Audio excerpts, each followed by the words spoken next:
Hello students, welcome once again. So आज आपण बघूया topic superposition of waves. Okay, आपण मागचा जो टॉपिक बघितला होता तो ऑसोलेशन्स होता. सो ऑसोलेशन असेल किंवा हा सुपरपोजिशन ऑफ वेव्ह असेल, हे दोन्ही टॉपिक एका पर्टिक्युलर कॅटेगरीमधले आहेत, लाईक वेव्ज. मग त्याच्यामध्ये तुम्ही साऊंड वेव्ज असं कन्सिडर केलं तरीसुद्धा चालेल. आपण थोडंसं 11चा साऊंड बघितलेला तुम्हाला आठवतं आहे का? बघा, 11च्या साऊंडमध्ये बऱ्याचशा कन्सेप्ट आपण वेव्ह रिलेटेड सांगितलेल्या होत्या. सो त्यातल्याच काही कन्सेप्ट या टॉपिकमध्ये आपल्याला यूज होणार आहेत आणि हा टॉपिक आपल्याला शिकायचा आहे. तर ओव्हरऑल टॉपिकमध्ये रिडक्शन पॉईंट सोडून किंवा जर टॉपिकचा एकंदरीत सिलेबसचा जर विचार केला तर एकदम कमीत कमी पॉईंट जसे की ऑसोलेशन्समध्ये होते तसंच आहे. पार्ट वाईज टॉपिक डिवाईड करा. डेफिनेटली हा सुद्धा टॉपिक ऑसोलेशनसारखाच सोपा जाऊ शकतो. ठीक आहे, कारण याच्यामध्ये सुद्धा कंपोजिशन आहे, रिझल्टंट आहे, प्रोग्रेसिव्ह वेव्ह आहे.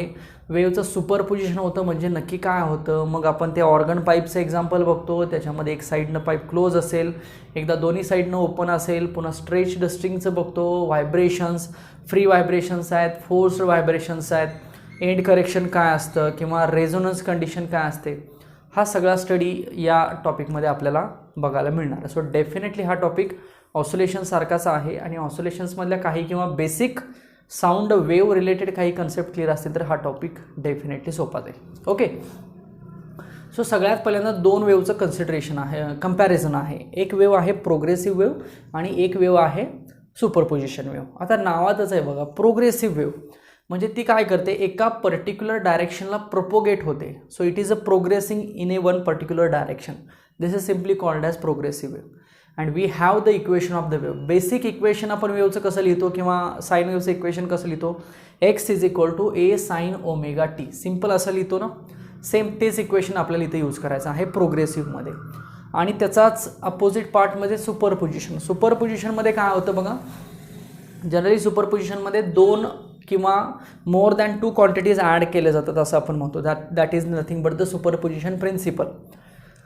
So in this topic the meaning of superposition is to combine two waves, same waves, फक्त डायरेक्शन दोघांची कशी पाहिजे, अपोजिट पाहिजे. मग मला सांगा, जर दोन वेव्ह एकत्र आल्या तर काय होतील, त्या दोन्ही वेव्हजमुळं एक कंबाईन रिझल्टंट वेव्ह मिळेल आपल्याला, रिझल्टंट लूप मिळेल आपल्याला. आणि ती जी रिझल्टंट वेव्ह असते त्याला आपण म्हणूया सुपरपोजिशन वेव्ह किंवा त्याला स्टेशनरी वेव्ह असं म्हटलं जातं. म्हणजे सुपरपोजिशन हे स्टेशनरी वेव्हलाच म्हटलं तरी सुद्धा चालेल. सो प्रोग्रेसिव्ह आणि स्टेशनरी नावातच आहे. प्रोग्रेसिव्ह म्हणजे एका पर्टिक्युलर डायरेक्शनला ती प्रोग्रेस होणार आहे, एनर्जी ट्रान्सफर होणार आहे, there is a velocity. But स्टेशनरीसाठी जर बघितलं तर ती एक स्टेशनरी लूप आहे त्या वेव्हचा. सो व्हेलॉसिटी 0 आहे किंवा एनर्जी ट्रान्सफर होणार नाही. सो असा प्रोग्रेसिव्ह आणि स्टेशनरीचा कंबाईन स्टडी आपण पहिल्यांदा करूया. त्याच्यातलं मी प्रोग्रेसिव्ह रिलेटेड काही इक्वेशन्स लिहितो, तुमच्या लक्षात येतात का बघा. आपल्याला आता वेव्ह रिप्रेझेंटेशन माहिती आहे सगळ्यांना. सिम्पल मी साईन वेव्ह जर अशी लिहिली तर ही साईन वेव्ह मी X is equal to A sine omega T असं लिहू शकतो. This A is nothing but the amplitude and this X axis represents angular displacement, that is omega T. Okay, now let us consider one particular point at this place here. Okay, जो एका suppose x डिस्टन्सवरती असं आपण म्हणूया. So काय करायला लागेल, हीच wave कशी रिप्रेझेंट होणार मग, A sine of omega T minus K X. मला सांगा, हा फेज त्याच्यामधनं काय होईल, मायनस होईल ना, का तर पॉईंट कुठं घेतला बघा आपण, ॲट पर्टिक्युलर डिस्टन्स एक्स घेतला. मग आता के कुठून आला, के तर केला प्रोपोगेशन कॉन्स्टंट म्हटलं जातं आणि केची व्हॅल्यू किती असते, 2 पाय अपॉन लॅम्बडा. आठवते साऊंडमध्ये पण मी तुम्हाला सांगितलं होतं. सो हाच फॉर्म्युला आपण x is equal to A sine omega T minus 2 pi x upon lambda असंही लिहू शकतो इक्वेशन. सिम्पल, हेच इक्वेशन आपण असंही लिहू शकतो. X is equal to A sine ओमेगाबद्दल 2 पाय अपॉन टी असंही लिहू शकतो. वेगवेगळे चेंजेस आपण ह्या इक्वेशनमध्ये करू शकतो. ॲज वेल ॲज आपण v is equal to n lambda पण पुट करू शकतो किंवा 1 upon t is equal to n पण पुट करू शकतो. डिपेंडिंग आहे की आपल्याला कशा पद्धतीने इक्वेशन लिहायचं आहे. सो हा जो टाईप आहे हा ऑलरेडी साऊंडमध्ये 11च्या झालेला आहे. बट यामध्ये पुन्हा मी रिवाईज करतोय. याच्यामध्ये तुम्हाला पॅरामीटर्स दिले जातात, पॅरामीटर्स, आणि पॅरामीटरवरून तुम्हाला इक्वेशन तयार करायचं असतं. हा एक पहिला फॉर्म आपण बघितला होता. ओके. आणि दुसऱ्या फॉर्ममध्ये जनरली तुम्हाला इक्वेशन दिलं जातं आणि इक्वेशनवरून तुम्हाला ते पॅरामीटर्स विचारले जातात. मग कुठले पॅरामीटर्स, कुठलं इक्वेशन, तर आता हे इक्वेशन आहे बघा, दिसतंय ते. तर याच्यामधले पॅरामीटर्स म्हणजे कोण, ॲम्प्लिट्यूड असेल, व्हेलॉसिटी असेल, वेव्हलेंथ असेल, फ्रिक्वेन्सी असेल, फेज असेल, बरोबर, टाईम असेल, टाईम पिरियड असेल, हे सगळे पॅरामीटर्स आहेत. सो तुम्हाला काही वेळेला इक्वेशन दिलं जातं, इक्वेशनवरून पॅरामीटर फाइंड करा असं विचारलं जातं, किंवा पॅरामीटर दिले जातात, पॅरामीटर्सवरून इक्वेशन फाइंड आउट करणं. सो हा एक पहिला बेसिक टाईप ह्या वेव्हमध्ये तुम्ही लक्षात ठेवला तरी चालेल.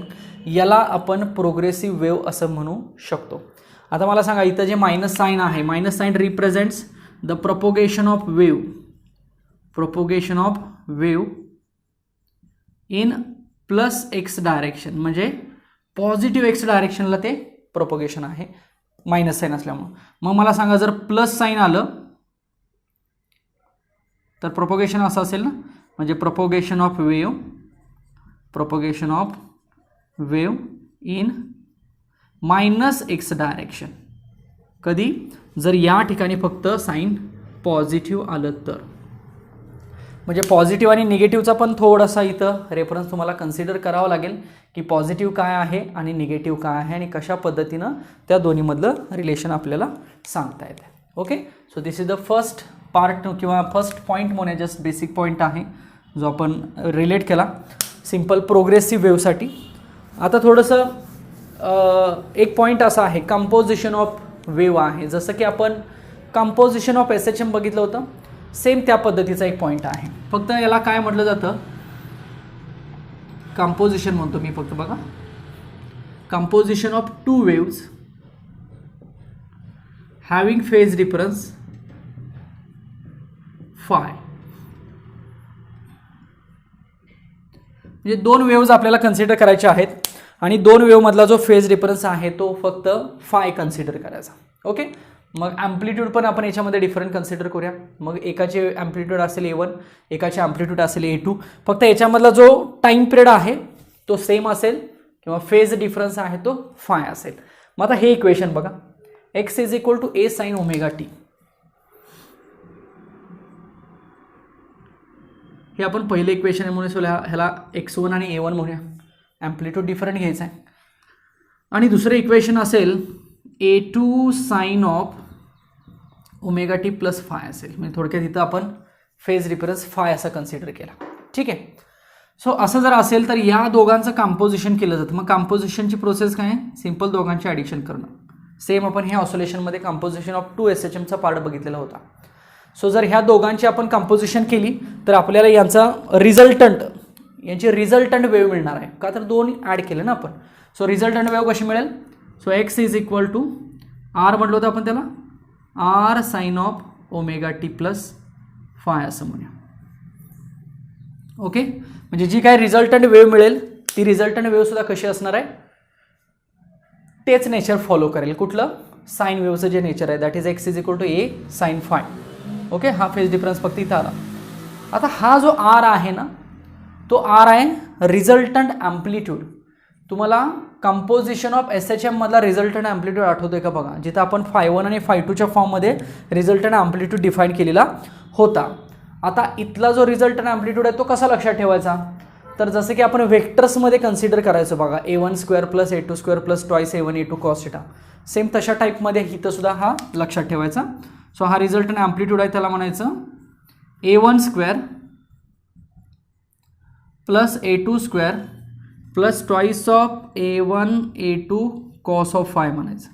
दिस is what, this is the resultant amplitude. दोन वेव्ज, दोन प्रोग्रेसिव्ह वेव्ज म्हणूया, कंबाईन केले की त्यांचा येणारा रिझल्टंट ॲम्प्लिट्यूड हा. मग पुढची प्रोसिजर आपण काय केली होती, सिम्पल याच्या स्टडी केसेस फाइंड आउट केलेल्या होत्या.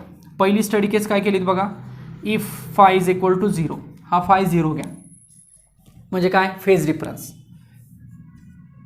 Phase difference 0. If phi is equal to 0, that is phase difference is equal to 0. So when we put phi is equal to 0, we will get r is equal to under root A1 square plus a2 square plus twice a1 a2. So we'll get r is equal to a1 plus a2, किंवा याला आपण twice A सुद्धा म्हणू शकतो जर दोन amplitude जर same consider केले तर. आत्ता आपण डिफरंट सांगितलेले आहेत a1 a2. सिम्पल. सो थोडक्यात काय झालं बघा, जर दोन वेव्हच्या मध्ये जर फेज डिफरन्स 0 असेल तर त्यांचा येणारा रिझल्टंट ॲम्प्लिट्यूड हा कसा असतो, मॅक्सिमम असतो. a1 प्लस a2 म्हणजे मॅक्सिमम आहे ना. सो थोडक्यात मी तुम्हाला फेज डिफरन्सची कंडिशन ड्रॉ करून दाखवतो ग्राफच्या स्वरूपात.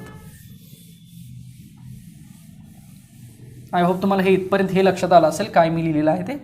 हे थोडंसं ग्राफिकली कसं सांगतो बघा. पहिली केस काय सांगितली आपण, फेज डिफरन्स 0 सांगितलेला आहे. सो फेज डिफरन्स 0 कधी असतो, समजा ही एक वेव्ह अशी आहे आणि दुसरी वेव्ह सेम अशी आहे, असं आपण म्हणजे ॲम्प्लिट्यूड थोडाफार फरक आहे, सेम आहे, कसंही कन्सिडर करा. But phase difference should be 0, म्हणजे या 180ला इथं 180 आणि 360ला इथं 360 बरोबर एकाखाली एक अँगल पाहिजेत, तर याला म्हणायचं फेज डिफरन्स 0. सो अशा केसमध्ये काय होणार आहे, रिझल्टंट वेव्ह बघा ॲडिशन झाली a1 प्लस a2 असं म्हणायचं. सो जर फेज डिफरन्स 0 असेल तर दोन वेव्हची ॲडिशन होणार आणि रिझल्टंट आपल्याला हा असा मिळेल. सेकंड केस याच्यामधली कन्सिडर करूया. इफ पाय रेडियन घेऊया किंवा 180 घेऊया. ओके, म्हणजे हा जो फाय आहे तो 180 पुट करा. सो काय resultant amplitude under root a1 square plus a2 square minus twice a1 a2, कारण कॉस 180 किती असतं, -1 असतं. ओके, सो विल गेट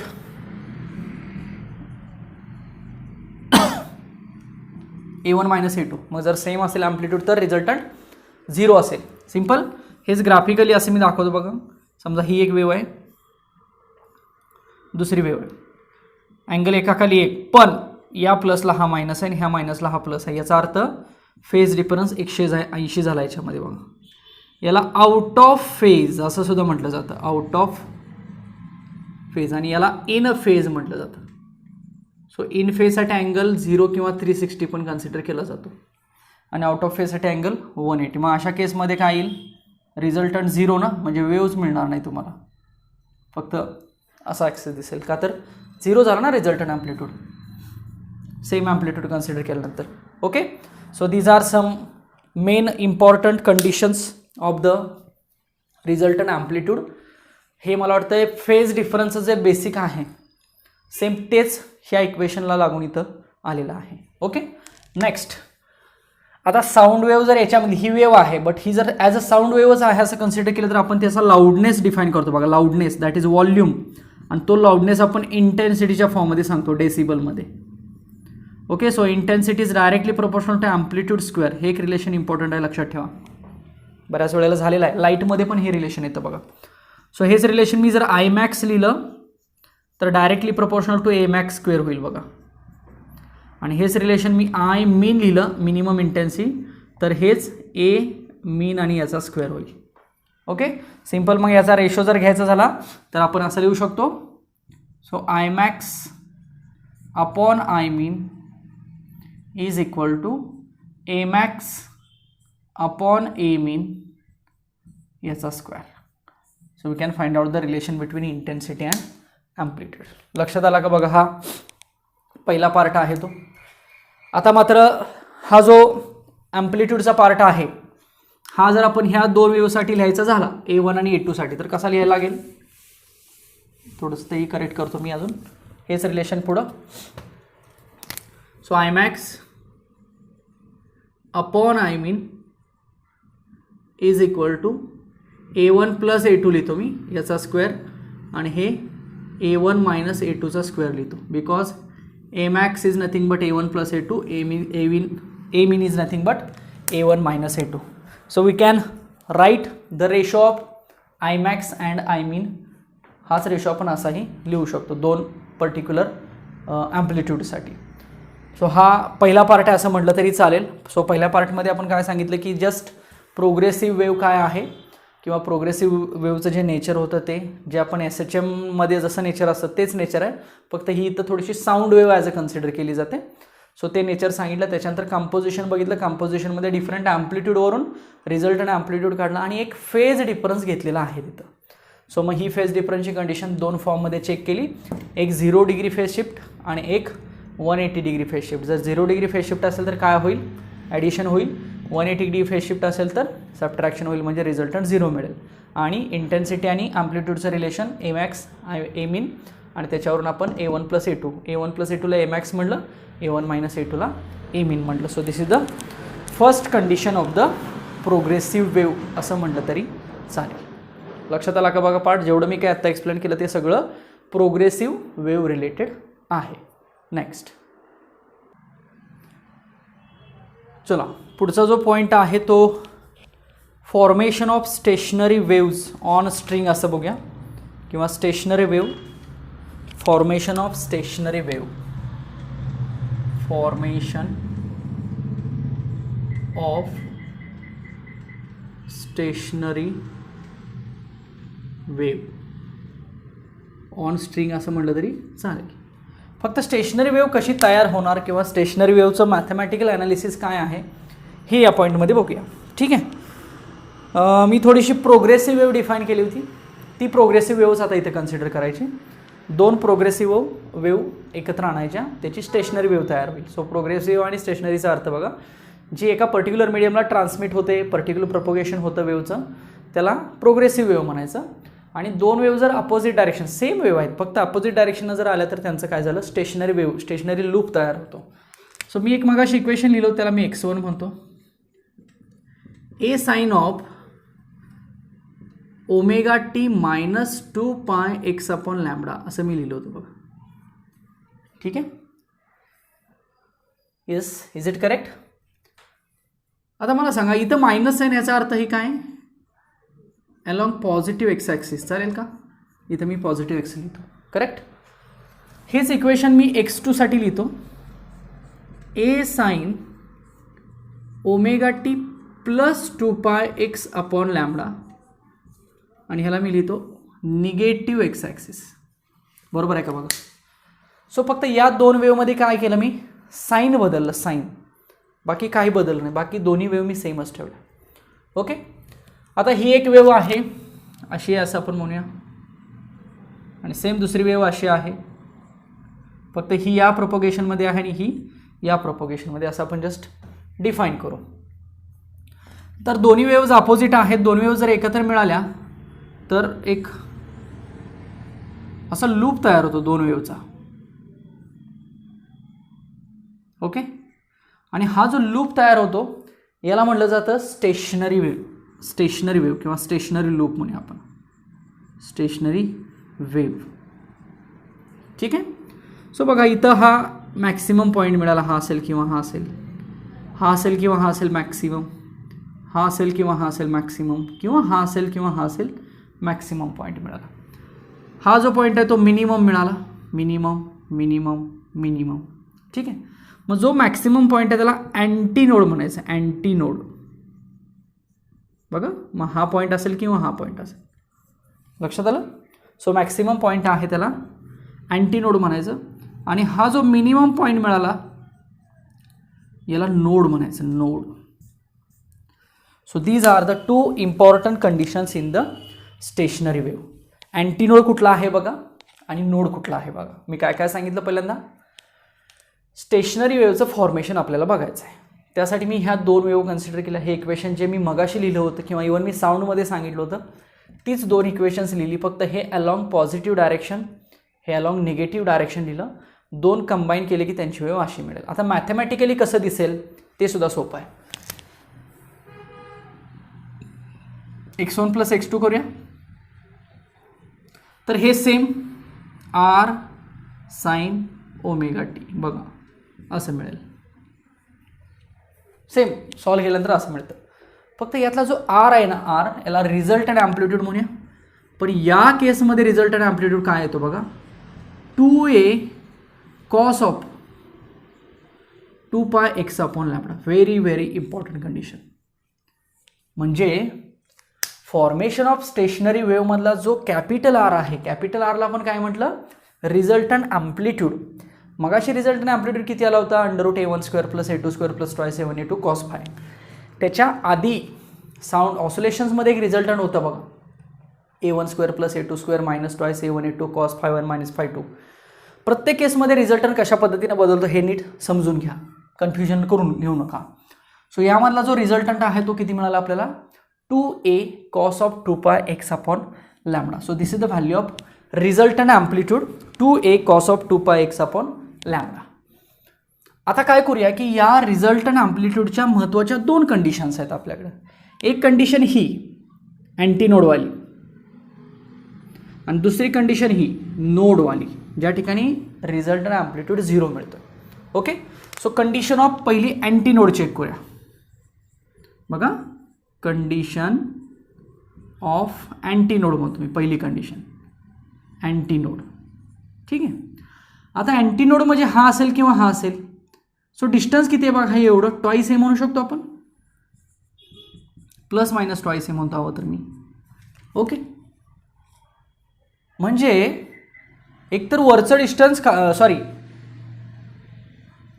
दोन अँटीनोडमधलं डिस्टन्स असं म्हणूया आपण. सो रिझल्टंट किती मिळणार, ट्वाईस ए मिळणार. हा जर मी इथं पुट केला तर मला काय येईल, हे twice A is equal to twice A cos of 2π x upon lambda. बघा मी काय करतोय, मी कंडिशन ऑफ अँटीनोड असं लिहिलं. अँटीनोडच्या कंडिशनसाठी हवं तर हे फक्त ट्वाईस ए करूया, कन्फ्युजन नको आणखी. ट्वाईस ए का आलं कळते, amplitude magnitude value twice H आहे ना, का तर हा पण अँटीनोड आणि हा पण अँटीनोड. सो दोघांमधलं डिस्टन्स घेतला आपण ॲम्प्लिट्यूड, का तर रिझल्ट आणि ॲम्प्लिट्यूडची कंडिशन आहे म्हणून. मग ह्या आरच्या ऐवजी ट्वाईस ए टाकलं. सो हे सगळं आहे तसं लिहिलं. मला सांगा हा ट्वाईस ए काय होईल, कॅन्सल होईल. सो काय राहील, so 1 is equal to cos of 2π x upon lambda राहील. Is it correct. सो कॉसचा असा अँगल आहे की ज्याची व्हॅल्यू इकडे 1 आलेली आहे. लक्षात आलं. मग मला सांगा हे जर आपल्याला म्हणजे अँगलच्या बाबतीत जर लिहायचं असेल तर 2π x upon lambda. So what is the value of 2π x upon lambda. Yes, 0. कॉसच्या कुठल्या अँगलची व्हॅल्यू किंवा कॉसच्या कुठल्या अँगलची व्हॅल्यू 1 असते. सो 0ची. येस, म्हणजे थोडक्यात आपल्याला अँगल 0 मिळणार पहिला. बरोबर आहे. नेक्स्ट सेकंड अँगल, कॉसच्या कुठल्या अँगलची व्हॅल्यू ही त्याच्या पुढची असेल, म्हणजे दुसरा पुढचा कुठला अँगल असेल. So cos pi. Yes, is it correct. So 0π, मी पुढच्या व्हॅल्यू सांगतो 2π 3π. बघा बरोबर आहे का, 2π, 3π एटसेट्रा. लक्षात आलं का बघा. सो ह्या सगळ्या व्हॅल्यू झाल्या ह्या 2π x अपॉन लॅम्बडाच्या. So what is the value of X. So एक्सची पहिली व्हॅल्यू तर 0च येईल, कारण हे 2π अपॉन लॅम्बडा पलीकडे गेलं तर ते 0च होणार आहे ना. सो याच्याशी जर हे कम्पेअर केलं तर पायला पाय कॅन्सल होईल. सो λ/2 होईल बघा दुसरी व्हॅल्यू. तिसरी व्हॅल्यू कन्सिडर केली तर 2π ला 2π जाईल. सो फक्त लॅम्बडा येईल. ही व्हॅल्यू कन्सिडर केली तर पायला पाय कॅन्सल होईल. सो 3 λ/2 असं होईल बघा. Likewise correct. So these are the conditions of antinode. लक्षात आलं का बघा. म्हणजे ह्या सगळ्या अँटीनोडच्या कंडिशन्स आहेत. आता मला सांगा दोन अँटीनोडमधलं डिस्टन्स बघूया आपण. म्हणजे काय करायचं, याच्यातनं हा मायनस करूया किंवा याच्यातनं हा मायनस करा किंवा याच्यातनं हा मायनस करा. बघा याच्यातनं हा मायनस केला तर आन्सर किती येणार आहे, λ/2 येणार आहे. याच्यातनं हा मायनस केला तर आन्सर किती येणार आहे, λ/2 किंवा 3 λ/2 मधून लॅम्बडा मायनस करा, 3 λ/2 minus lambda. So it becomes λ/2. म्हणजे आपल्याला ॲडजेसंट अँटीनोडमधलं जे डिस्टन्स आहे ते डिस्टन्स किती मिळत चाललं आहे बघा. तर ॲडजेसंट अँटीनोडमधलं सगळीकडचं डिस्टन्स आपल्याला λ/2 मिळत चाललेलं आहे. सो डिस्टन्स बिटवीन टू ॲडजेसंट अँटीनोड्स म्हणजे हे आणि हे, या दोघांमधलं डिस्टन्स किती आले मला असेल मला सांगा बघा. हा पॉईंट आणि हा पॉईंट नीट समजून घ्या, λ/2. किंवा हे 2 अँटीनोड घ्या λ/2 किंवा हे 2 अँटीनोड घ्या, डिस्टन्स किती असेल λ/2 असेल का नाही? कारण मी तुम्हाला हे डिस्टन्स सांगितलेलं आहे ना टोटल. समजा जर अशी एक वेव्ह असेल लाईक अशी, तर 4 पार्ट कंप्लीट करायचे ना. हे पुढं ऑर्गन पाईपसाठी सुद्धा लागणार आहे बघा, स्ट्रेच स्ट्रिंगसाठी वगैरे. सो हे टोटल किती असतं? टोटल लॅम्बडा असतं. मग हे किती येणार? λ/4 λ/4 λ/4 λ/4. मग त्यातलं हे किती येणार? हे 2 पार्ट्स कितीचे येणार? λ/2चे. सो हे 2 पार्ट्स डिस्टन्स आहे बघा. समजलं का बघा? So this is the condition of antinode. आता सेम अशीच कंडिशन नोडसाठी फाइंड आउट करत जायचं. सो तुम्हाला फक्त त्या अँगलच्या व्हॅल्यू माहीत पाहिजे. ते तुम्हाला मी 1 = cos 2πx आपण लॅम्बडा कसं केलं लक्षात येते का बघा? ते मगाशी मी जे प्लस मायनस ट्वाईस हे लिहिलं होतं ते जरी घेऊन सोडवलं तरीसुद्धा तुम्हाला सेम तसंच आन्सर मिळणार आहे. सो मी फक्त तेवढंच हवं तर रब करतो आणि कंडिशन ऑफ नोड सांगतो तुम्हाला. ठीक आहे, एवढंच मी रब करतो हवं तर. सो कंडिशन ऑफ नोड, कारण ग्राफ हा थोडा समजून घेण्यासाठी ठेवूया आपण. सो कंडिशन ऑफ नोड करूया. नोड, आता नोड कुठं आहे बघा? इथं सेंटरला नोड आहे. म्हणजे नोडसाठी आरची व्हॅल्यू किती असेल? 0 असेल. ओके, मग आता इथं 0 टाकूया. So 0 = twice A cos of 2πx upon lambda. आता कसं सोडवायचं? हे 2a इकडं जाईल 0ला. So 0 cos of 2πx upon lambda. ठीक आहे, मग कॉसचा कुठल्या अँगलची व्हॅल्यू 0 असते? मग अशी कॉसच्या कुठल्या अँगलची व्हॅल्यू 1 असते? आपण केलं 0ची 1 असते असं केलं. बट आता कॉसच्या कुठल्या अँगलची व्हॅल्यू ही 0 असते? तर π/2ची असते. म्हणजे हा जो 2πx अपॉन लॅम्बडा येणार तो पहिला किती मिळेल आपल्याला? π/2 मिळेल का बघा? 90 मिळेल का बघा? दुसरा 3π/2 मिळेल. हे आता थोडंसं लक्षात राहू शकतं तुम्हाला. 3π/2 5π/2 मिळेल बघा, लाईक 7 9 असं. मग x पहिला किती येईल मला सांगा? x ह्या पायला पाय जाईल, हा लॅम्बडावरती जाईल. सो λ/4 येईल. ओके, x किती येईल? या पायला हा पाय जाईल, हे 2 3/4 लॅम्बडा असं येईल बघा. ओके, नेक्स्ट किती येईल? ह्या पायला हा पाय जाईल, सो 5/4 लॅम्बडा असं येईल बघा. सो एक्सची व्हॅल्यू पहिली किती मिळाली? λ/4 3 λ/4 5 λ/4. आता मग काय करूया? याच्यातनं हा मायनस करायचा, याच्यातनं हा मायनस करायचा, याच्यातनं हा मायनस करायचा. म्हणजे ह्याला म्हणायचं ॲडजस्टंट डिस्टन्स बिटवीन नोड्स. आता काय येईल मला सांगा? 3 λ/4 मायनस λ/4 केला तर किती येईल? 2 λ/4 म्हणजेच λ/4 येईल बघा. सॉरी, λ/2 येईल. याच्यातनं हा मायनस करूया, म्हणजे कोण? 5 λ/4 मायनस 3 λ/4. सो किती येईल? 2 λ/4 म्हणजेच किती? λ/2. कळतंय ना बघा? म्हणजे नोड्स, हा नोड असेल आणि हा नोड असेल, यांच्यातलं डिस्टन्स किती येणार आहे? λ/2च येणार आहे. हा नोड असेल किंवा हा नोड असेल, यांच्यामधलं डिस्टन्स किती येणार आहे? λ/2च येणार आहे. लक्षात आलं? म्हणजे distance between 2 nodes is also λ/2. Distance between 2 anti nodes is also λ/2. Okay, आणि वेव्हवरनं पण आणि तुम्ही ह्या मॅथमॅटिकल कंडिशनवरनं पण ही डिस्टन्सेस सांगू शकता. आता मला सांगा, मी सेपरेट तिकडं ग्राफ दाखवतो तुम्हाला, की अँटीनोड आणि नोड तर तुम्हाला लक्षात आलं. त्यासाठी वेव्हचा पूर्ण अँगल, जरी हे इक्वेशन्स नाही समजली तरीसुद्धा तुम्हाला हे समजतंय ना. समजा ही अशी एक वेव्ह आहे, म्हणजे 2 वेव्ह काढले मी आणि दुसरी एक वेव्ह त्याला लूप काढतो मी असा. म्हणजे थोडक्यात इथपर्यंत ही एक वेव्ह झाली. मग एका वेव्हची वेव्हलेंथ किती असते? लॅम्बडा असते. आणि ही राहिलेली वेव्ह, सो त्याची वेव्हलेंथ किती असणार? लॅम्बडाच असेल ना ऑब्व्हियसली, पण टोटल 2 लॅम्बडा असेल असं आपण म्हणूया. ह्या पहिल्या वेव्हचा टाईम पिरियड टी असेल, ह्याचा पण टी असेल, टोटल 2t असेल. ओके, मग आता हे पुढचं आपण निग्लेक्ट करू. बघा, मी आधी दाखवलं ना, आता निग्लेक्ट करतोय. म्हणजे राहिलं काय? फक्त एकच वेव्ह राहिली. आता मला सांगा, एका वेव्हची वेव्हलेंथ किती दिसते? लॅम्बडाच असते ना. एक वेव्हची लेंथ किती असते? लॅम्बडाच असते. सो मी ही एक वेव्ह 2 पार्टमध्ये डिवाइड करतो किंवा 4 पार्टमध्ये डिवाइड करतो. सिम्पल. मग हा टोटल लॅम्बडा असेल तर प्रत्येक पार्ट λ/4 λ/4 λ/4 λ/4 झाला बघा. सेम इथं दाखवलं तर तेच मी तिथे दाखवलं. मग प्रत्येक पार्ट λ/4 दाखवला तर 1 2 3 4 4 पार्ट झाले. λ/4 λ/4 λ/4 λ/4 सगळ्यांची ॲडिशन किती येणार आहे? लॅम्बडा येणार आहे. सो अँटीनोड इथं आहे, हा झाला अँटीनोड, हा झाला अँटीनोड, हा अँटी, हा अँटी आणि हा नोड इथं आहे बघा.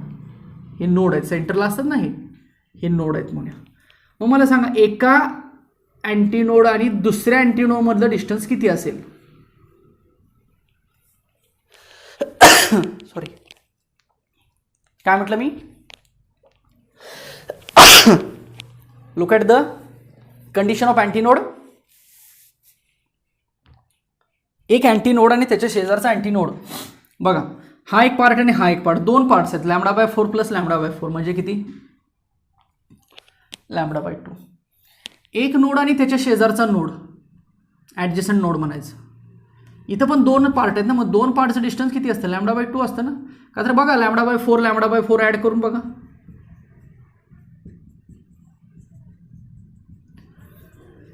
How much? So it is a λ/2. Okay. So दोन अँटीनोडमधलं पण λ/2, म्हणजे जरी तुम्हाला इक्वेशन्स नाही समजली तरी तुम्ही याच्यावरून सुद्धा टॅली करू शकता. आता मला सांगा एक अँटीनोड घेऊया आणि त्याच्या शेजारचा नोड घेऊया. म्हणजे लांबचा कुठला? हा नोड नाही घ्यायचा, जस्ट त्याच्या शेजारचा ॲडजसंट अँटीनोड नोड असं म्हणूया, जवळजवळचे. तर पार्ट एकच आहे बघा, मग एक पार्ट असेल तर किती? λ/4 असं म्हणूया. लक्षात आलं का बघा? किंवा एक नोड घ्या, हा नोड घ्या आणि त्याच्या पलीकडचा अँटीनोड घ्या किंवा त्याच्या अलीकडचा अँटीनोड घ्या. हे किती असेल डिस्टन्स? λ/4. सो हे महत्त्वाचं याचं कन्क्लुजन आहे. So distance between two adjacent node is λ/2. Distance between two adjacent antinode is also λ/2. Distance between simultaneous node antinode जवळजवळचे λ/4. Distance between antinode and its adjacent node λ/4. लक्षात आलं? सो वेवमध्ये अँटीनोड कुठं आहे, node कुठं आहे हे तुम्हाला समजलं आणि त्याच्यावरून तुम्ही हे सगळे डिस्टन्सेस लिहू शकता, सांगू शकता. रब करू, हे समजलं सगळ्यांना? थोडंसं किचकट झालंय का बघा, थोडंसं नीट लक्ष देऊन केलं तर तुम्हाला डेफिनेटली समजेल. बघूया पुढचा पॉईंट. चला एक छोटासा थेरॉटिकल पॉईंट बघूया. Free and forced vibrations. Free and forced vibrations, just theoretical me define करतो. त्याच्यानंतर आपण हार्मोनिक्स आणि ओव्हरटोन्स हे पॉईंट बघू. ठीक आहे. So what is mean by free and forced vibrations? एकतर व्हायब्रेशन्स म्हणजे काय? Number of waves, number of cycles. मग एखादा सिम्पल पेंड्युलम व्हायब्रेट होतोय असं म्हणतो आपण, तो वेव कंप्लीट करतोय, SHM परफॉर्म करतोय, किंवा एखादी ट्युनिंग फोर्सची कंडिशन व्हायब्रेट होते असं आपण म्हणूया, तर ते फ्री व्हायब्रेशन्स आहेत. आणि एखादी मोटर असेल, एखादी मशीन असेल जी व्हायब्रेट होते असे कंटिन्यू, ते आपण व्हायब्रेट करतोय ना काहीतरी सप्लाय देऊन वगैरे. सो नॅचरल व्हायब्रेशन्स असतात त्यांना फ्री व्हायब्रेशन्स म्हणायचं. सिम्पल पेंड्युलम एक्झाम्पल घ्या, ट्युनिंग फोर्क एक्झाम्पल घ्या. किंवा जर एखादं मशीन टाईप एखादं व्हायब्रेशन असेल तर ते फोर्स्ड व्हायब्रेशन झालं. मग ड्रिल मशीन असेल, वॉशिंग मशीन असेल, मोटर असेल, जनरेटर असेल, याच्यामध्ये जी व्हायब्रेशन्स असतात ती फोर्स्ड व्हायब्रेशन्स असतात. शेवटी ह्या व्हायब्रेशन्स म्हणजे वेव्ज आहेत, फार काय वेगळं नाही. हा झाला थेरॉटिकल फ्री आणि forced vibration. Next harmonics and overtone असा एक पुढचा पॉईंट. हा पण थोडासा थेरॉटिकलच आहे, बट हा हार्मोनिक्स अँड ओव्हरटोन,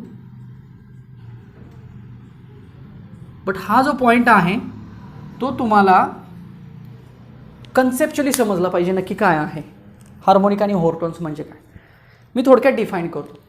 समजा एक फ्रिक्वेन्सी आहे आपल्याकडे अशी काहीतरी, ज्याला आपण एन असं नाव दिलेलं आहे. एन एक सगळ्यात पहिली फ्रिक्वेन्सी, यालाच मी म्हणतो फंडामेंटल फ्रिक्वेन्सी. कसली फ्रिक्वेन्सी आहे ही? Fundamental frequency. तर ही जी फंडामेंटल फ्रिक्वेन्सी आहे ना, याला म्हणायचं फर्स्ट हार्मोनिक. काय म्हणायचं? फर्स्ट हार्मोनिक, पहिला हार्मोनिक आहे फंडामेंटल फ्रिक्वेन्सी. ओके. आता ह्या हार्मोनिकचाच दुसरं नाव मी फक्त एवढं म्हणतो बघा, टोन म्हणतो. Tone. Harmonic is also nothing but tone. एक टोन आहे ना, एक टोन फ्रिक्वेन्सी, एक छोटीशी टोन आहे. हार्मोनिक म्हणजे काय? फ्रिक्वेन्सी. सो टोन आहे ती एक प्रकारची. मग आपल्याला आता अर्थ बघायचा ओव्हरटोनचा. So what is mean by overtone? So टोनच्या पुढची फ्रिक्वेन्सी. मग टोन म्हणजे कोण? हार्मोनिक म्हणजेच कोण, फंडामेंटल फ्रिक्वेन्सी. सो फंडामेंटलच्या पुढची जी फ्रिक्वेन्सी असेल त्याला काय म्हणायचं, ओव्हरटोन म्हणायचं. म्हणजे समजा ही जर फ्रिक्वेन्सी मला आता अशी मिळाली समजा, म्हणजे लाईक 2n मिळाली, डबल झाली, याची डबल झाली सपोज, तर आता याला काय म्हणायचं, याच्या पुढची फ्रिक्वेन्सी ना, म्हणजे हा झाला आता फर्स्ट ओव्हरटोन झाला. बघा हा कोण झाला, फर्स्ट हार्मोनिक. आता हा कोण झाला, फर्स्ट ओव्हरटोन. म्हणजेच हा कोण झाला, सेकंड हार्मोनिक झाला का मला सांगा. सो ही सेकंड टोन आहे, ही पहिली टोन आहे, ही दुसरी टोन आहे. बट जी सेकंड टोन आहे त्याला फर्स्ट ओव्हरटोन म्हणायचं, कारण ती पहिल्यापेक्षा ओव्हर आहे ना, पुढं आहे ना. So this is the first overtone. Same मला सांगा, हीच फ्रिक्वेन्सी मी जर ट्रिपल केली, वाढवली, 3n म्हटलं, तर ह्या 3nला काय म्हणायचं, सेकंड ओव्हरटोन म्हणायचं. दुसरी ओव्हरटोन आहे ना. आणि हार्मोनिक मात्र किती होणार आहे, थर्ड हार्मोनिक होणार आहे. सो हा एक छोटासा फरक आहे हार्मोनिक आणि ओव्हरटोनमधला. म्हणजे हार्मोनिक ही पहिली फ्रिक्वेन्सी असते असं पण म्हणूया, अगदी बेसिक आणि फंडामेंटल फ्रिक्वेन्सी असते असं म्हणूया. आणि जी ओव्हरटोन आहे ती त्याच्या पुढची फ्रिक्वेन्सी आहे. मग जर 2n असेल तर त्याला सेकंड हार्मोनिक म्हणायचं किंवा फर्स्ट ओव्हरटोन असं म्हणायचं. आणि समजा 3n जर आलं तर 3n आलं तर त्याला थर्ड हार्मोनिक किंवा सेकंड ओव्हरटोन असं म्हणायचं. सो हा एक थोडक्यात फरक आहे हार्मोनिक्स आणि ओव्हरटोनमधला. चला पुढे जाऊया. आता एक खूप इंटरेस्टिंग पॉईंट असणार आहे, vibrations at air column in a pipe closed at one end. हे मी रब करतो हवं तर, कारण आता क्लोज पाईप्स आणि ओपन पाईप असे दोन आपल्याला महत्त्वाचे बघायचे आहेत आणि त्याच्यानंतर स्ट्रिंगचा बघायचा आहे. त्यामुळे आधी पाईपचा नीट समजून घेऊया. मी तुम्हाला खूप याचा शॉर्टकट सांगणार आहे. So vibrations of air column म्हणजे ऑर्गन पाईप. एअर कॉलम म्हणजे लक्षात ठेवा ऑर्गन पाईप शब्द असा सुद्धा येईल कधी तर, न्यूमेरिकलमध्ये असा शब्द येतो organ pipe. Vibrations of air column at किंवा in a pipe closed at one end. म्हणजे एक पाईप आपल्याला अशी बघायची आणि दुसरी पाईप अशी बघायची.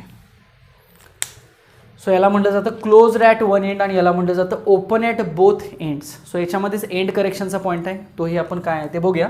बट याच्यातल्या कंडिशन्स बघा. सगळ्यात पहिली कंडिशन, दुसरी कंडिशन आणि तिसरी कंडिशन. मी थोडंसं इथंच कम्पॅरेटिव्हली सांगतो तुम्हाला, जेवढं सोप्या भाषेमध्ये सांगता येईल तेवढं. खूप इंटरेस्टिंग आहे. सो पहिली कंडिशन, दुसरी कंडिशन आणि तिसरी कंडिशन म्हणजेच फंडामेंटल मोड म्हणूया, फर्स्ट ओव्हरटोन म्हणूया आणि सेकंड ओव्हरटोन म्हणूया. बरोबर का. हा मोड कुठला असेल, फर्स्ट हार्मोनिक म्हणजे फंडामेंटल मोड ना. हा कुठला असेल, फर्स्ट ओव्हरटोन असेल. आणि हा कुठला असेल, सेकंड ओव्हरटोन असेल. मग आपल्याला बघायचं आहे की इथं किती हार्मोनिक येतं, इथं किती. हां, प्रत्येक वेळेला हे फर्स्ट झालं हे सेकंड हार्मोनिक असतं असं नाही. इथं फ्रिक्वेन्सी जर फोर्थ एन आली, इथं समजा एन असेल आणि इथं फोर्थ एन आली तर हे एनचं 2n 3n 4th म्हणजे फोर्थ हार्मोनिक झालं. त्यामुळे हार्मोनिक आत्ता आपण नको लिहायला, आत्ता फक्त आपण ओव्हरटोन्स असे लिहूया. ओके, इथपर्यंत कळलं. आता इथं काय केलं जातं, ट्युनिंग फोर्क व्हायब्रेट केला जातो या ठिकाणी, या पॉईंटला. मग एक लक्षात ठेवा, सगळ्यात पहिला मोड जर तुम्हाला नीट समजला, पहिला मोड असा तयार होतो. पहिला मोड असा तयार होतो. आता एक लक्षात ठेवा, इथं नोड झाला ना हा, आणि हा इथं अँटी नोड झाला बघा. नेहमी ओपन साईडला अँटी नोडच तयार होतो. ही झाली त्या एअर कॉलमची लेंथ. आता ही लेंथ वेवलेंथच्या स्वरूपात सांगायची असते. आता ही वेवलेंथ किती असेल, λ/4 असेल. मी याचंही तुम्हाला हिंट देणार आहे. मगाशी जे मी वेव दाखवली होती तीच वेव आहे बघा, फक्त मी हे तिन्ही डायग्राम्स काढतो आणि मग तुम्हाला हिंट देतो. आता काय करायचं, हीच डायग्राम पुढे रिप्लेस कशी करायची,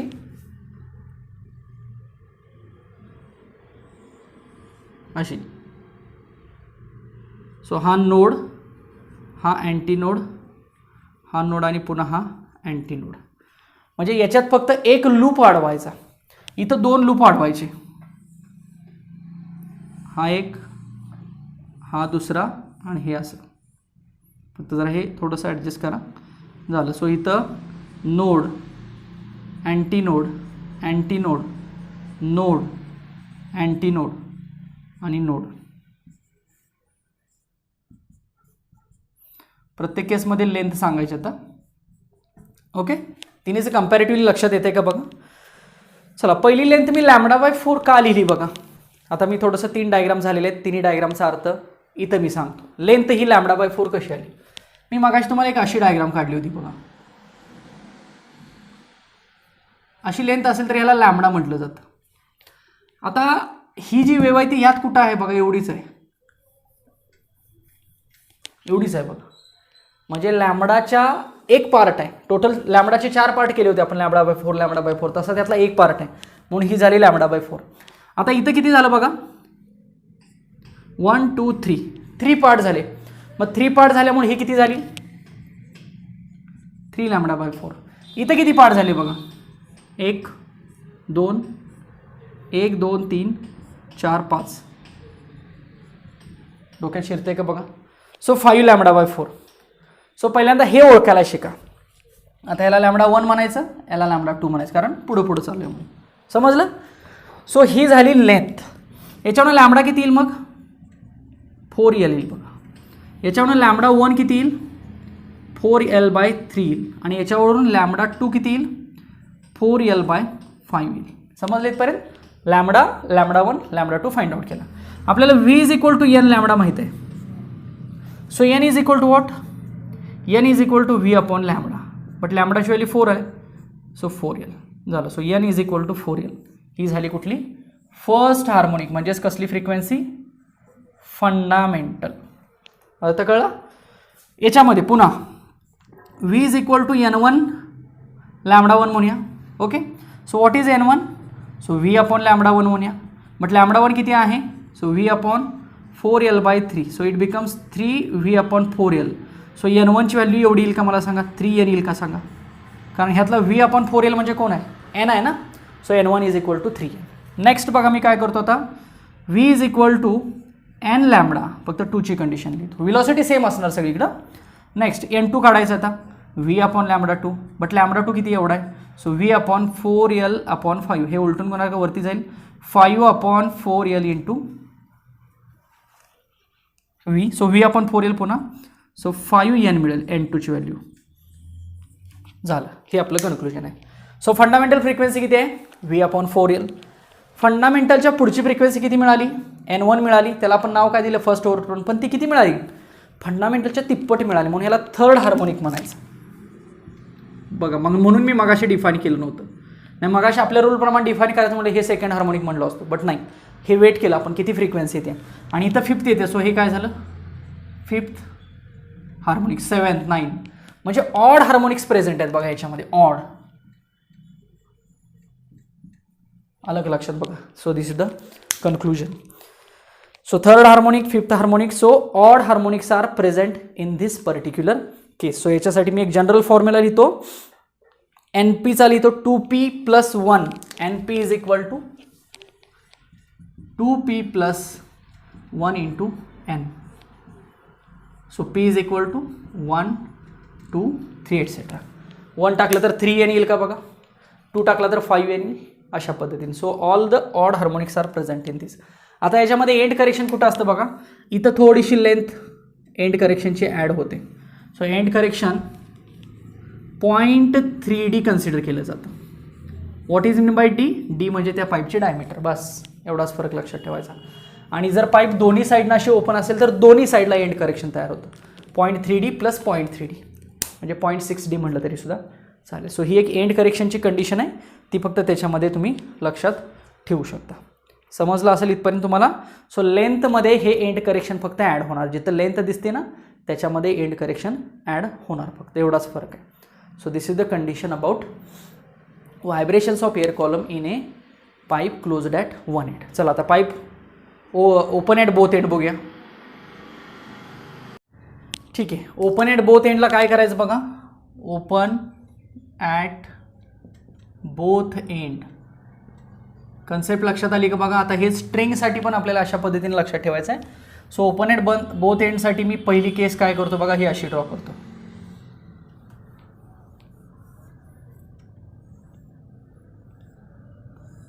झाली. So antinode node antinode. Simple. म्हणजे काय केलं, दोन्ही साईडला अँटीनोड तयार झाला पाहिजे हे दाखवायचं. ही कशी होईल बघा, मध्ये एक लूप तयार होईल आता आणि मग हे इकडं असं तयार होईल ना. बघा प्रत्येक वेळेला हे जे दिसते ना ते सेमच दिसणार आहे. आता इथं काय करायचं, दोन लूप तयार करायचे. सो हा समजा पहिला लूप आहे, हा समजा दुसरा लूप आहे आणि हे असं. लक्षात येते. सो लेंथ सगळ्यांची सेम दाखवा, फक्त वेवलेंथ बदलत जाणार आहे. सो हा झाला पहिला मोड. सो ह्याची लेंथ किती येईल मला सांगा.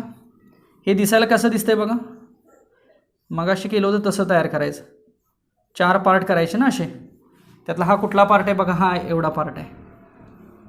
म्हणजे थोडक्यात λ/4 λ/4चे 2 पार्ट्स आहेत, म्हणजे λ/2 येईल. झालं, हे λ/2 करायचं. सो याच्यावरून तुम्हाला n मिळेल v/2l. तर मी डायरेक्टच लिहितो. सिम्पल. इथे किती पार्ट होतील बघा, 1 2 3 4. सो 4 पार्ट म्हणजे थोडक्यात लॅम्बडा झाला ना. सो इथली लेंथ λ1 येईल फक्त. आणि इथं जो n1 येईल ना तो ट्वाईस n येतोय बघा. चेक करून बघा, अर्थ फक्त समजला बघा. इथलं जे एंड करेक्शन आहे ते दोन्ही साईडनं ॲड करायचं. 0.3d plus 0.3d. So 0.6d असतं हे, किंवा ट्वाईस ही म्हटला तरी चालेल बघा, दोन्ही साईडचं एंड करेक्शन. इथे किती पार्ट होतील, 1 2 3 4 1 2 3 4 5 6. सो 6 λ/4 येईल. म्हणजे थोडक्यात किती येणार आहे, 6 λ/4 ला आपण 3 λ/2 म्हणूया. So L is equal to 3 λ/2. हे नीट समजणं गरजेचं आहे. सो n2 येणार आहे आपल्याला 3n. सो अशा पद्धतीनं. सो ह्याला म्हणायचं फर्स्ट हार्मोनिक, म्हणजे फंडामेंटल मोड ना. हा झाला फर्स्ट ओव्हरटोन आणि हा झाला सेकंड ओव्हरटोन. ओके. मग हा सेकंड हार्मोनिक पण झाला बघा. आता इथं हा सेकंड हार्मोनिक का झाला, कारण 2 आलं म्हणून. आणि हा किती झाला, थर्ड हार्मोनिक झाला. म्हणजे याच्यामध्ये ऑल हार्मोनिक्स प्रेझेंट असं म्हटलं जातं. आणि एन पीची value only p+1 into n अशी सांगितली जाते. So p is equal to 1 2 3. बघा 1 टाकलं तर 2n होईल, 2 टाकलं तर 3n होईल, 3 टाकलं तर 4n होईल, 4 टाकलं तर 5n होईल असं. सो याला म्हटलं जातं all harmonics are present in this. झालं. मी थोडंसं फास्ट घेतलं हे, कारण आपल्याला अजून स्ट्रिंग रिलेटेड सुद्धा बरंचसं काही शिकायचं आहे. सो हे आधीची केस नीट समजून घ्या, ही डेफिनेटली केस तुम्हाला समजेल. मी थोडीशी फास्ट सांगितलेली आहे. नेक्स्ट. ठीक आहे. सो पुढचा point, vibration produced in the string. जसं आत्ता बघितलं होतं सेम तसाच रिलेटेड आहे.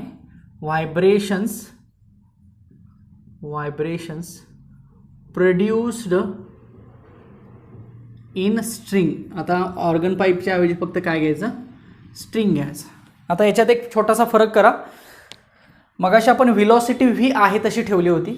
इथं काय करायचं, व्हिलॉसिटी फक्त कन्सिडर करायची, व्हिलॉसिटी ऑफ द वेव्ह, कारण ती डिपेंड असते T/μ. ओके. हा फक्त एक फॉर्म्युला इथं थोडासा वेगळ्या पद्धतीने डिफाईन करायचा. हा पण फॉर्म्युला साऊंडमधलाच आहे थोडक्यात. टेन्शन आणि म्यू म्हणजे काय, मास पर युनिट लेंथ आहे बघा हे. So T for tension in the string,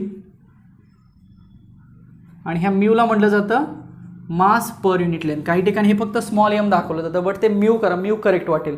small M म्हटलं की फक्त मास वाटेल, बट मास पर युनिट लेंथचा अर्थ म्यू असं आपण म्हणू शकतो. हा झाला व्हिलॉसिटीचा फॉर्म्युला. पुन्हा 3 कंडिशन्स. सो काय करायचं, अशा 2 पॉईंटमध्ये स्ट्रिंग व्हायब्रेट होते असं दाखवायचं. ही पहिली कंडिशन असेल, समजा ही दुसरी कंडिशन असेल, समजा ही तिसरी कंडिशन असेल. अगदी सिंपल बघा, लक्षात कसं ठेवायचं. इथं काय करायचं, एक लूप कन्सिडर करायचा, एक लूप. इथं काय करायचे, 2 लूप घ्यायचे. लक्षात ठेवायला पण सोपं आहे बघा. आणि इथं काय करायचं, 3 लूप्स घ्यायचे. आता लूप म्हणजे काय, स्ट्रिंग कशी असणार आहे, तर साहजिकच स्ट्रिंगची पहिली कंडिशन हीच अशीच असेल ना. आता तुम्ही म्हणाल हा लूप कसा झाला, तर मी जर इकडं दाखवलं, कारण स्ट्रिंग इकडं पण येऊ शकते ना. सो झाला हा लूप, एक लूप झाला का. आठवत आहे मी काय सांगितलं होतं, हे समजा अशी लूप आहे. सो 4 पार्ट झाले का. सो 4 मधला हा कुठला झाला सांगा, हा एवढा पार्ट झाला बघा. 2 पार्टची ही वेव्ह झाली ना.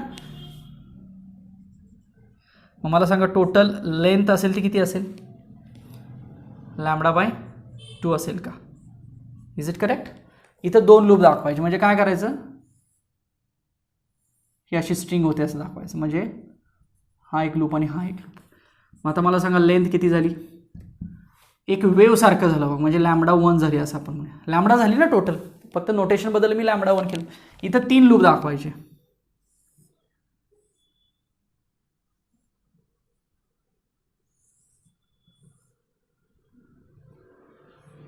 लाईक दिस. आता 3 लूपसाठी किती पार्ट झाले बघा, 3 4 5 6 पार्ट झाले. 6 म्हणजे लेंथ किती होईल, 6 λ/4 म्हणजे 3 λ/2 होईल का बघा. यस, 3 λ/2. यस, कळलं का हे, 3 λ/2. फक्त लॅम्बडाला मी λ2 नोटेशन वापरलं. So this is the length. कळलं. पुढं लेंथ जर λ/2 असेल तर लॅम्बडा किती, ट्वाईस एल. लेंथ जर λ1 असेल तर λ1 किती, एल. आणि याच्यावरून λ2 किती, ट्वाईस एल अपॉन 3. झालं, λ2ची व्हॅल्यू आपण काढून घेतली जसं मागाशी केलं तसंच. Next, v is equal to n lambda. So n is equal to v upon lambda. But what is v, √t upon mu. And what is lambda, 1/2l. So this is the fundamental frequency in the stretched string. समजली का बघा, झाले. This is the formula, 1/2l √t upon mu. झालं fundamental frequency. आता पुढची frequency बघूया कशी येईल. v is equal to n λ1 किंवा n1 λ1. So n1 is equal to v upon λ1. What is v, √t upon mu. And what is λ1, it is 1/l. मी 2 adjust करतो, √t upon mu. What is this, fundamental frequency. So what is n1, twice n. So याला म्हणायचं first harmonic, first ओव्हरटोन आणि second harmonic. आलं का लक्षात.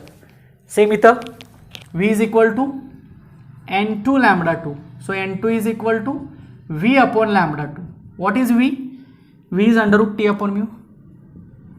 And what is 1/λ2. So λ2 इथं आहे बघा. सो दॅट इज 2l आणि हे 3 वरती ना. So it becomes 3 × n. So आपल्याला n2ची व्हॅल्यू याच्यात किती मिळेल, 3 × n मिळेल.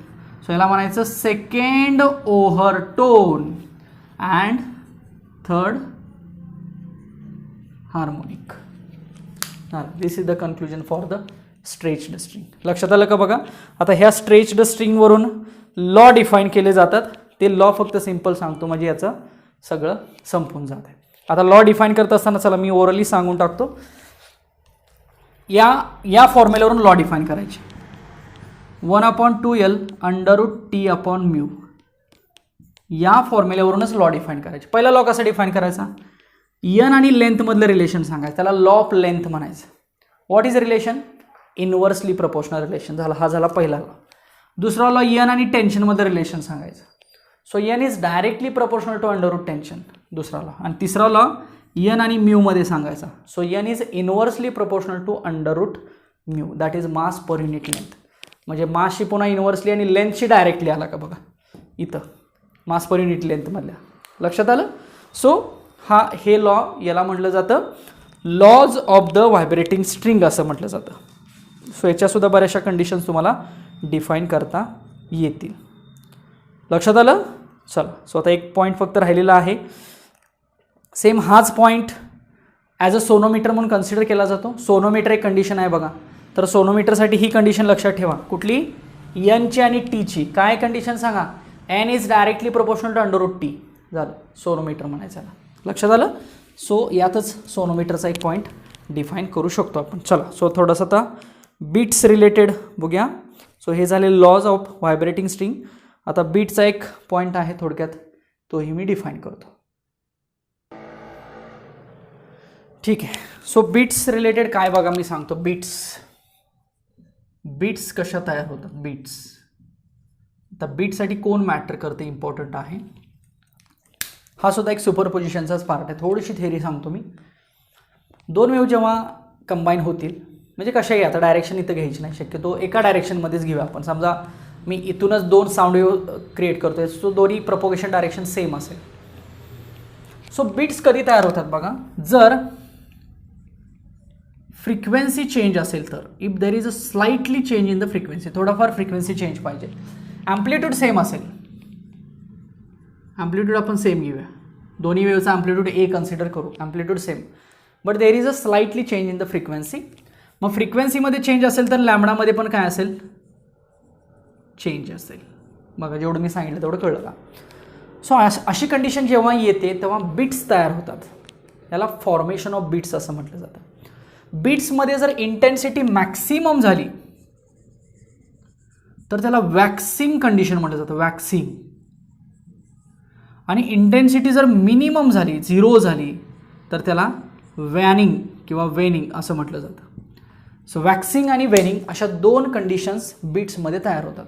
हे मॅथमॅटिकल पण आपल्याला समजेल, डेफिनेटली समजेल. इक्वेशन्स खूप मोठे आहेत, बट मी जेवढं लक्षात ठेवायला पाहिजे तेवढं मी एक्सप्लेन करेल. जसं मागाशी मी अँटीनोड आणि नोडच्या कंडिशन्स एक्सप्लेन केल्या, सेम त्या पद्धतीनं. सो मॅक्सिमम इंटेन्सिटीसाठी वॅक्सिंग आणि मिनिममसाठी वॅनिंग असेल. आता फ्रिक्वेन्सी, आपलं इक्वेशन बघा, मी x1 म्हणतो, A sine of omega T असं लिहितो मी. समजा इथं ओमेगाला 1 लिहितो मी. x2 काय येईल, ए साइन ऑफ ओमेगा 2t. यातला जो ओमेगा 1 आहे त्याला आपण 2πn1 म्हणू शकतो, आणि जो ओमेगा 2 आहे त्याला आपण 2πn2 म्हणू शकतो. का तर फ्रिक्वेन्सी कशी आहे, स्लाइटली डिफरंट आहे. हाच फॉर्म्युला मी असाही लिहू शकतो, ए साइन, मगाशी असं लिहिलं होतं, omega T minus 2πx upon lambda. हाच फॉर्म्युला मी इथं ओमेगा 1 आणि लॅम्बडा 1 असाही लिहू शकतो. अगेन ओमेगा 1 म्हणजे कोण, 2πn1. सिमिलरली हाच फॉर्म्युला मी असाही लिहू शकतो, A sine omega 2t minus 2πx upon lambda 2 लिहू शकतो मी. आणि हा ओमेगा 2 म्हणजे कोण, 2πn2, सिम्पल. सो ह्या 2 वेव्ह एकत्र करा, ह्या 2 वेव्ह एकत्र करा, कसंही करा. जनरली x 0 कन्सिडर केला जातो, म्हणजे इनिशियल कंडिशन घेऊन हे 2 इक्वेशन्स काय केले जातात, एकत्र केले जातात. इथं स्लाइटली फ्रिक्वेन्सी डिफरंट झाली बघा, n1 n2 आला ना, त्यामुळे ह्या 2 वेव्ह एकत्र केल्या जातात आणि याच्यापासून बीट्स तयार केला जातो. बीट्स म्हणजे बीट्स तयार होतं असं आपण म्हणूया. 2 इन्स्ट्रुमेंट जर एकत्र आले तर बीट्स तयार झालं ना. सो x1 आणि x2 एकत्र करून काय केलं जातं, बीट्स तयार केलं. So x1 plus x2 concept मला काय सांगायचं हे लक्षात आलं का बघा. झालं. मग हे जर तयार केलं तर पुन्हा मिळणारं इक्वेशन कसं मिळेल, आर साइन. हां, इथं मात्र काय मिळेल मला सांगा, फ्रिक्वेन्सीमध्ये स्लाइटली डिफरंट झालेला बघायला मिळेल. सो मी सध्या तर इथं असं लिहितो, 2πnt लिहितो. बघा अर्थ कळतोय का बघा. 2 वेव्हची बिट्स तयार झाली असं आपण म्हटलं, मग 2 वेव्हचा रिझल्टंट किती आला तर एवढा आला. बट मला सांगा ह्या आरमध्ये कोण आहे, ॲम्प्लिट्यूड, रिझल्टंट ॲम्प्लिट्यूड. आणि ह्या एनमध्ये कोण आहे, तर ह्या एनमध्ये 2 फ्रिक्वेन्सीज आहेत. कुठल्या कुठल्या, n1 n2 किंवा omega 1 omega 2. So this is the final equation, that is x is equal to R sine 2πnt किंवा ओमेगा टीच आहे बघा. ओके, फक्त आता त्यातला आर समजून घ्या. 2a cos, हे सुद्धा येतो सोडवल्यानंतर, 2a cos, मगाशी पण असं झालं होतं का बघा, 2a cos 2π n1 minus n2 upon 2 into T. मी अर्थ सांगतो याचा काय आहे बघा. आणि स्मॉल एन जो आहे तो ॲव्हरेज म्हणूया, n1 प्लस n2 अपॉन 2 झालं. हे झालं रिझल्टंट व्हॅल्यूज. काय लिहिलं बघा मी, आरची व्हॅल्यू लिहिली. What is mean by R, resultant amplitude. Resultant ॲम्प्लिट्यूडमध्ये कोण आलं, एवढं सगळं आलं बघा. आता 2a इथं a1 a2 कुठं दिसतंय का, नाही दिसत. का तर ॲम्प्लिट्यूड सेम आहे. बट ब्रॅकेटमध्ये कॉस मागाच्या सारखाच आला, जसा कॉस आला होता आपण रिझल्टंटमध्ये. बाकी 2πt तर अपेक्षित आहेच. बट स्मॉल एनच्या ठिकाणी किंवा जो 2 फ्रिक्वेन्सीचा फॅक्टर आहे, पहिल्या वेव्हची फ्रिक्वेन्सी ही आणि दुसऱ्या वेव्हची फ्रिक्वेन्सी ही, ह्या दोघांचा रिझल्टंट थोडक्यात इथं किती आला, n1 मायनस n2 आला. आणि आपण ह्याचं काय लिहिलं, रिझल्टंट अशा पद्धतीनं लिहिले. सो सेम हे जे 2 फॉर्म्युले झाले यांना म्हटलं जातं रिझल्टंट फॉर्म्युले ऑफ द बीट्स. आता याच्यामध्ये वॅक्सिंगची कंडिशन, वॅनिंगची कंडिशन सेम जशी नोड अँटीनोडसाठी लिहिलेली आहे तशी लिहायची आहे. दोघांमधलं सक्सेसिव्ह मिनिमा असेल, सक्सेसिव्ह मॅक्सिमा असेल, यांच्यातला टाईम इंटरवल काढायचा आणि टाईम इंटरवलवरून फ्रिक्वेन्सी काढायची. सो दोघांच्या मधला सक्सेसिव्ह टाईम इंटरवल, सो मॅक्सिमामधला जरी असला तरी तो 1/n1 मायनस n2 असतो. आणि मिनिमा जरी असला, मिनिमा म्हणजे काय, वॅनिंग, मॅक्सिमम म्हणजे काय वॅक्सिंग, तरीसुद्धा टी हा 1/n1 मायनस n2 असतो. What is beat frequency n1 minus n2. मी याला कॅपिटल एन म्हणतो कारण हा स्मॉल एन आपण नोटेशन तिथे वापरलं आहे. सो याला म्हटलं जातं बीट फ्रिक्वेन्सी. वॅक्सिंग वेरिंगमध्ये पण बीट फ्रिक्वेन्सी किती येणार आहे, n1 मायनस n2 एवढीच येणार आहे. बघा थोडासा अर्थ कळला का बघा. सो मॅक्सिमा म्हणजेच वॅक्सिंग म्हटलं तरी चालेल, वॅक्सिंग. ओके, सो वॅक्सिंगसाठी आपण आर किती घेतो, ±2a घेतो. आणि मगाशी वेनिंगसाठी जसं नोडसाठी आर किती घेतला होता, 0 घेतला होता, तसंच इथं एकदा ±2a घ्यायचा आणि एकदा 0 घ्यायचा आणि हा सक्सेसिव्ह टाईम इंटरवल याच्यामधून फाइंड आउट करायचा. So this is the condition of bits. बघा, सो जेवढे पॉईंट्स हायलाईट करायला पाहिजे होते तेवढे मी डेफिनेटली केलेले आहेत. काही शंका असेल तर नक्की विचारा, बट थोडंसं प्रॅक्टिस करून जर हे तुम्ही बघितलं काय आहे याच्यामध्ये, कशा पद्धतीनं आहे, थोडंसं फास्ट होतं हे मी मान्य करतो, बट हे एक थेरीला व्यवस्थित शिकवलेलं असतं त्यामुळं हा पार्ट सगळा रिवाईज होणं गरजेचं असतं. त्यातनं मी थोडासा प्रयत्न करतो मॅक्सिमम सांगायचं, पण तेवढं मला वेळ जास्त नसल्यामुळे मी जेवढं कमी वेळेमध्ये तुम्हाला शॉर्टमध्ये बसवता येईल तशा पद्धतीनं बसवतो आहे. त्यामुळे कन्सेप्च्युअल बघितलं तर हे नक्की समजण्यासारखं आहे. आत्ता काही जणांना जर कन्फ्युजन वाटत असेल तर ते थेरीला तुम्हाला समजलं नसेल. डेफिनेटली जर थेरीला समजलं असेल तर ते तेवढं सांगायला पटपटपट मजा येते किंवा ते समजून घ्यायला पण मजा येते. त्यामुळे पुन्हा एकदा हा सुपरपोजिशन ऑफ वेव्ह व्यवस्थित करा. जर यात काही शंका असेल तर मग डेफिनेटली विचारा. चला, थँक्यू सो मच. आपण भेटूया नंतर.